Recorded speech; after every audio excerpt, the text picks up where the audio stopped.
नमस्कार, स्वागत है आपका सीएम 24 में।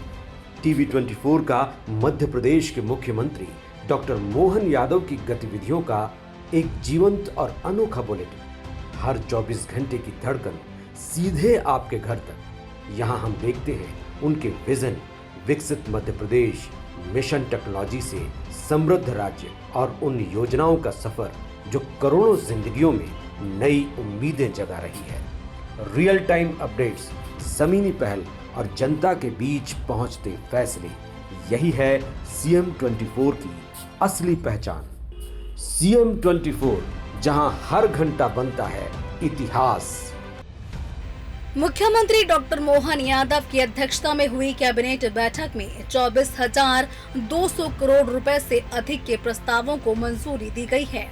इंदौर मेट्रो से लेकर स्वास्थ्य, शिक्षा, वन्य जीव संरक्षण और श्रमिक कल्याण तक कई महत्वपूर्ण निर्णय लिए गए हैं। मध्य प्रदेश कैबिनेट ने प्रदेश के विकास और जन कल्याण से जुड़े कई अहम फैसलों पर मुहर लगा दी है।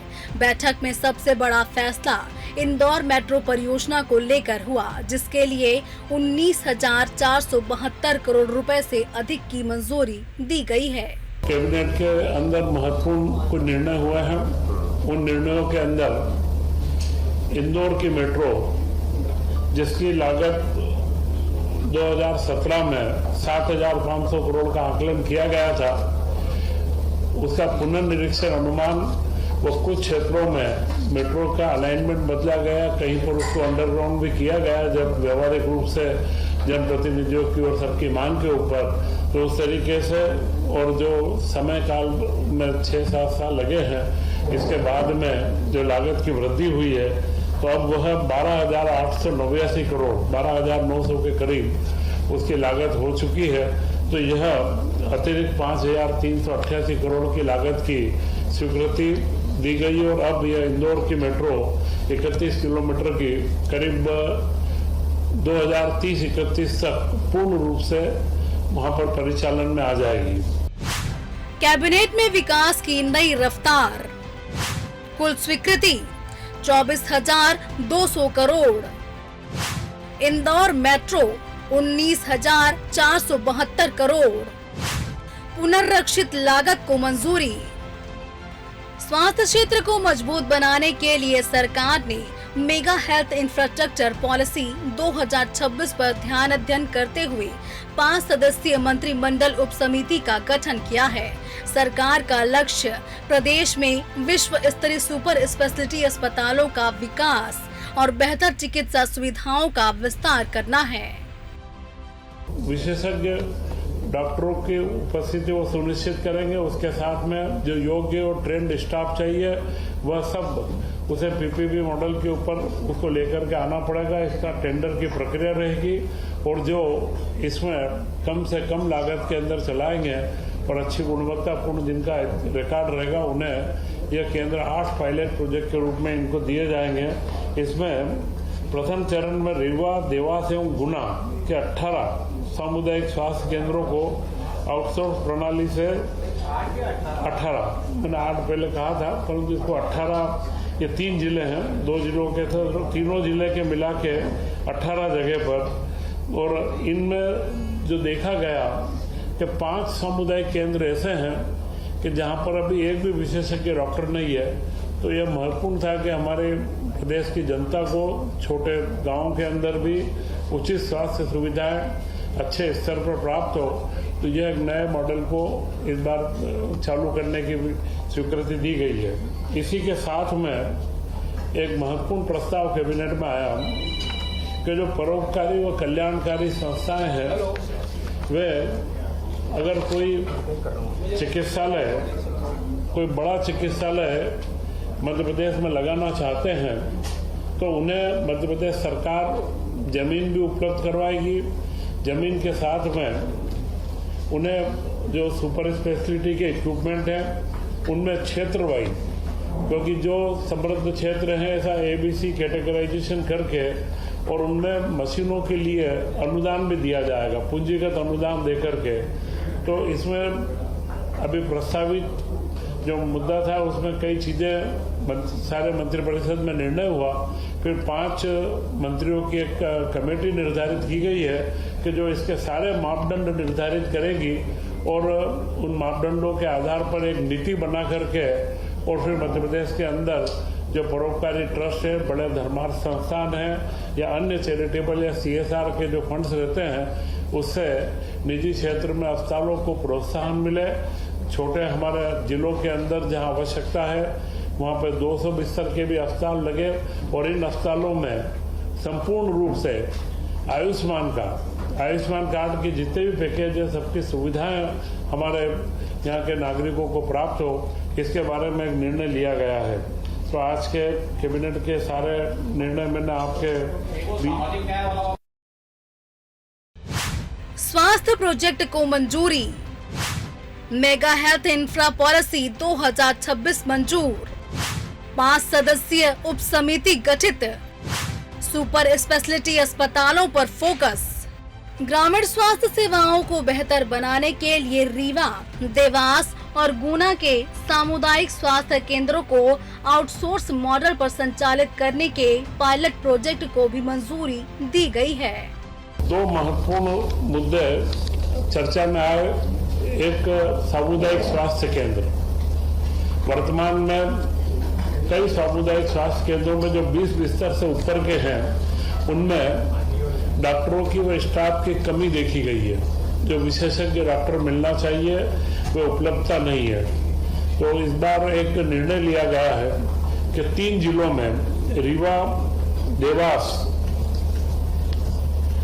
और एक और जिला हो रहा है, जिसमें तीनों जिले के अंदर यह 8 सामुदायिक केंद्रों को निजी तौर पर संचालन करने के लिए दिया जाएगा। यह एक नई नीति ला करके 8 पायलट प्रोजेक्ट के रूप में आज स्वीकृति दी गई है कि उनमें निजी व्यक्ति पूरा संसाधन लाएंगे, डॉक्टर्स, स्टाफ और वो सारे उनके रहेंगे। संपत्ति मध्य प्रदेश सरकार की रहेगी और दवाइयों की उपलब्धता मध्य प्रदेश सरकार द्वारा की जाएगी। विशेषज्ञ डॉक्टरों की उपस्थिति वो सुनिश्चित करेंगे। उसके साथ में जो योग्य और ट्रेंड स्टाफ चाहिए वह सब उसे PPP मॉडल के ऊपर उसको लेकर के आना पड़ेगा। इसका टेंडर की प्रक्रिया रहेगी और जो इसमें कम से कम लागत के अंदर चलाएंगे और अच्छी गुणवत्तापूर्ण जिनका रिकॉर्ड रहेगा, उन्हें यह केंद्र 8 पायलट प्रोजेक्ट के रूप में इनको दिए जाएंगे। इसमें प्रथम चरण में रीवा, देवास एवं गुना के 18 सामुदायिक स्वास्थ्य केंद्रों को आउटसोर्स प्रणाली से, और इनमें जो देखा गया कि 5 सामुदायिक केंद्र ऐसे हैं कि जहां पर अभी एक भी विशेषज्ञ डॉक्टर नहीं है। तो यह महत्वपूर्ण था कि हमारे प्रदेश की जनता को छोटे गांवों के अंदर भी उचित स्वास्थ्य सुविधाएं अच्छे स्तर पर प्राप्त हो। तो यह एक नए मॉडल को इस बार चालू करने की स्वीकृति दी गई है। इसी के साथ में एक महत्वपूर्ण प्रस्ताव कैबिनेट में आया कि जो परोपकारी व कल्याणकारी संस्थाएं हैं, वे अगर कोई चिकित्सालय, कोई बड़ा चिकित्सालय मध्य प्रदेश में लगाना चाहते हैं तो उन्हें मध्य प्रदेश सरकार जमीन भी उपलब्ध करवाएगी। जमीन के साथ में उन्हें जो सुपर स्पेशलिटी के इक्विपमेंट हैं उनमें क्षेत्र वाइज, क्योंकि जो समृद्ध क्षेत्र है ऐसा ABC कैटेगराइजेशन करके और उनमें मशीनों के लिए अनुदान भी दिया जाएगा, पूंजीगत अनुदान दे करके। तो इसमें अभी प्रस्तावित जो मुद्दा था उसमें कई चीजें सारे मंत्रिपरिषद में निर्णय हुआ। फिर 5 मंत्रियों की एक कमेटी निर्धारित की गई है कि जो इसके सारे मापदंड निर्धारित करेगी और उन मापदंडों के आधार पर एक नीति बना करके और फिर मध्य प्रदेश के अंदर जो परोपकारी ट्रस्ट है, बड़े धर्मार्थ संस्थान हैं या अन्य चैरिटेबल या CSR के जो फंड्स रहते हैं, उससे निजी क्षेत्र में अस्पतालों को प्रोत्साहन मिले। छोटे हमारे जिलों के अंदर जहां आवश्यकता है वहां पर 200 बिस्तर के भी अस्पताल लगे और इन अस्पतालों में संपूर्ण रूप से आयुष्मान कार्ड की जितने भी पैकेज है, सबकी सुविधाएं हमारे यहाँ के नागरिकों को प्राप्त हो, इसके बारे में एक निर्णय लिया गया है। रूरल हेल्थ मॉडल को मंजूरी। रीवा में सामुदायिक स्वास्थ्य केंद्र आउटसोर्स मॉडल पर चलेंगे। देवास में सामुदायिक स्वास्थ्य केंद्र आउटसोर्स मॉडल पर चलेंगे। गुना में सामुदायिक स्वास्थ्य केंद्र आउटसोर्स मॉडल पर चलेंगे। वन्यजीव संरक्षण के क्षेत्र में भी बड़ा फैसला लिया गया है। प्रोजेक्ट टाइगर और एलिफेंट सहित 94 गांवों के पुनर्वास और मुआवजे के लिए 2381 करोड़ से अधिक की स्वीकृति दी गई है। वन्यजीव संरक्षण पर बड़ा फैसला, 2381 करोड़ मंजूर। टाइगर एवं एलिफेंट प्रोजेक्ट, 94 गांवों का पुनर्वास। जनजातीय विद्यार्थियों की शिक्षा और आवासीय सुविधाओं के लिए 687 करोड़ रुपए मंजूर किए गए हैं। वहीं श्रमिक कल्याण योजनाओं के लिए 531 करोड़ रुपए और रेशम उद्योग को बढ़ावा देने के लिए 639 करोड़ रुपए की स्वीकृति दी गई है। कल रात को 11:50 तक पोर्टल चलता रहा। जो ट्रांसफर की कल मध्य प्रदेश में नीति आई थी उसकी अंतिम तारीख थी, परंतु काफी विभागों के द्वारा काम कर लिया गया। 2-3 विभाग जिनमें कर्मचारियों की व अधिकारियों की संख्या बहुत अधिक है, तो पोर्टल पर वह अपलोड नहीं हो पाया था। तो आज का एक दिन, आज रात्रि को एक दिन इसका बढ़ाया गया है कि आज रात्रि को 12 बजे तक और भी जो ट्रांसफर के कोई काम रह गए हो, जो कल अनुमोदित हो चुके हैं, उन सबको अपलोड करके और ये कर दिया जाए। इससे आगे अब कोई ट्रांसफर के लिए तारीख नहीं बढ़ाई जाएगी। सोशल वेलफेयर पैकेज मंजूर, जनजाति शिक्षा के लिए 687 करोड़, श्रमिक कल्याण के लिए 531 करोड़, रेशम उद्योग के लिए 639 करोड़।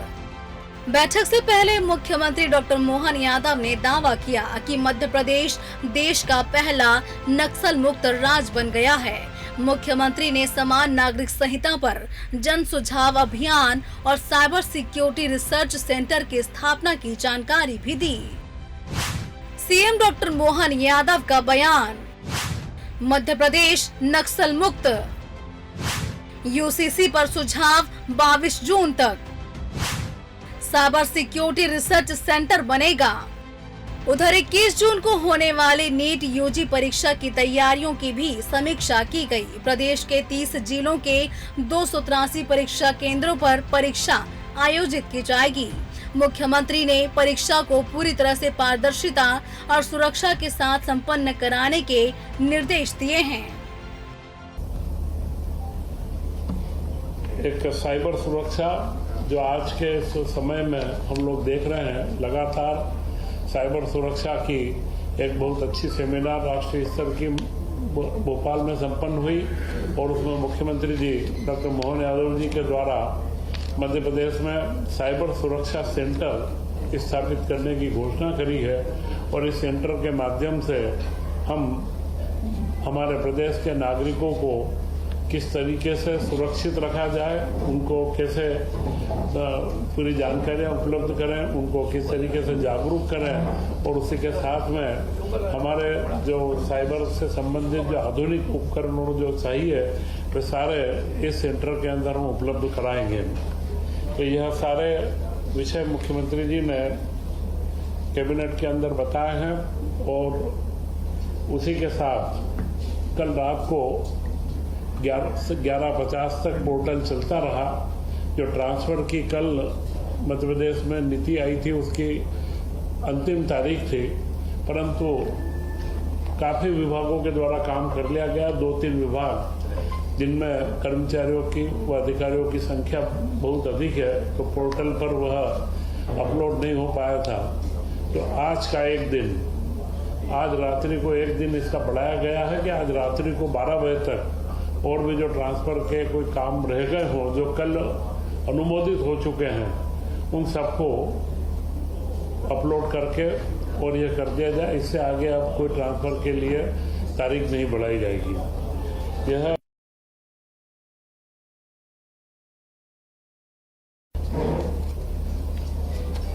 कैबिनेट के अंदर महत्वपूर्ण कुछ निर्णय हुए हैं।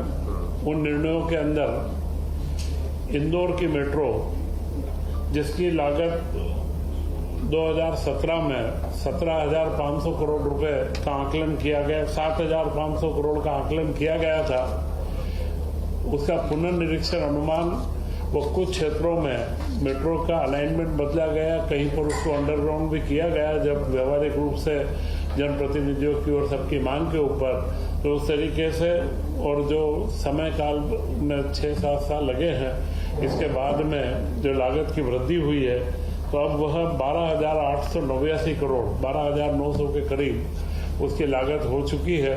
तो यह अतिरिक्त 5,388 करोड़ की लागत की स्वीकृति दी गई और अब यह इंदौर की मेट्रो 31 किलोमीटर की करीब 2030-31 तक पूर्ण रूप से वहां पर परिचालन में आ जाएगी। इसी के साथ कई हमारे महत्वपूर्ण योजनाओं के निरंतरता की भी स्वीकृति दी गई है।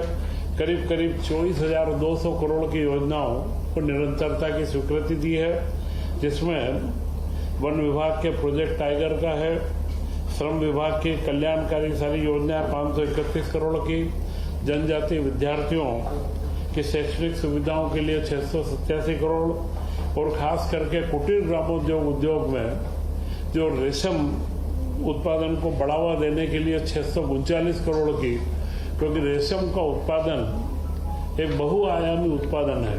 इसमें किसानी, खेती किसानी का कार्य भी है, जब फसल होती है शहतूत की, इसके बाद रेशम का उत्पादन होता है, फिर रेशम के उत्पादन के साथ में हथकरघे और ये भी चलते हैं और रेशम का कपड़ा बनता है। तो उससे यह कंपोजिट कार्यक्रम है जो खेती, उद्योग और रोजगार का एक अच्छा महत्वपूर्ण कार्य है। इसे और विस्तार देने के लिए मुख्यमंत्री द्वारा निर्देशित किया गया कि इस तरीके के प्रकल्पों को हमें ज़्यादा से ज़्यादा फैलावा देना चाहिए और रेशम का मार्केटिंग के बारे में भी जो हमारे मृगनयनी के और जो सारे शोरूम तो देश भर में हैं, वहाँ पर भी इसको बढ़ावा देने के कार्य में आगे इसमें निश्चित किया गया है। इसी के साथ में दो महत्वपूर्ण मुद्दे चर्चा में आए। एक सामुदायिक स्वास्थ्य केंद्र, वर्तमान में कई सामुदायिक स्वास्थ्य केंद्रों में जो 20 बिस्तर से ऊपर के हैं, उनमें डॉक्टरों की व स्टाफ की कमी देखी गई है। जो विशेषज्ञ डॉक्टर मिलना चाहिए वे उपलब्धता नहीं है। तो इस बार एक निर्णय लिया गया है कि 3 जिलों में, रीवा, देवास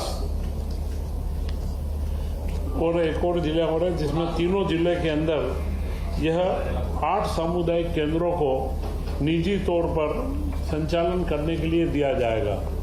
यह एक नई नीति ला करके 8 पायलट प्रोजेक्ट के रूप में आज स्वीकृति दी गई है कि उनमें निजी व्यक्ति पूरा संसाधन लाएंगे, डॉक्टर, स्टाफ और वो सारे उनके रहेंगे, संपत्ति मध्य प्रदेश सरकार की रहेगी और दवाइयों की उपलब्धता मध्य प्रदेश सरकार द्वारा की जाएगी, परंतु विशेषज्ञ डॉक्टर।